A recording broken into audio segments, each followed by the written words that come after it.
Hello everyone, I'd like to talk to you all today about the 4 different types of cerebral palsy.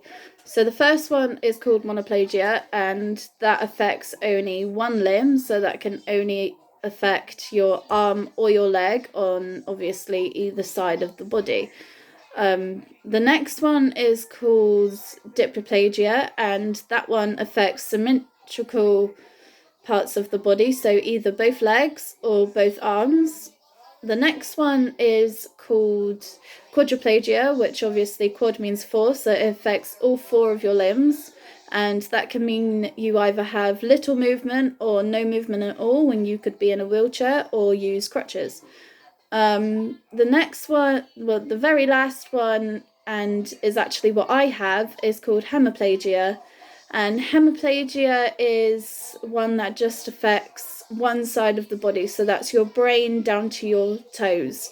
So one side of the body, and it's cerebral palsy is obviously a birth defect. So when I was born, I've said in previous videos, I had a bleed on the brain and pneumonia, and that's how I caught my CP. And it is a birth defect. You know, you can't catch cerebral palsy, but that's all the different types of cerebral palsy. You know, I've been asked some stupid questions. You know, you've got cerebral palsy, why are you not in a wheelchair? Well, as I've just said, there are 4 types of cerebral palsy, and I'm the lucky one and only have it in one side.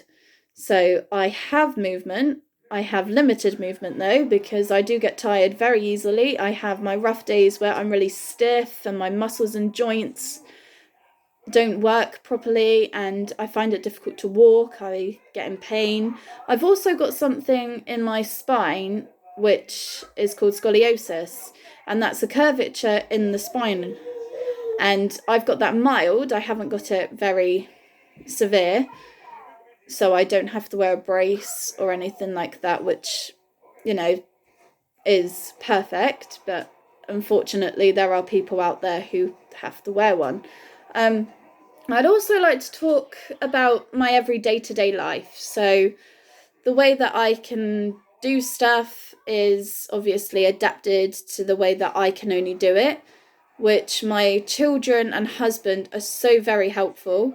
So on my children, when I do their nappies, I tap each leg for them to pick up so I can slide the nappy on because they're in pull-ups, because it is so much easier. Now they're both on the move. Still potty training my 4-year-old, which she's being a bit stubborn on that, but you know.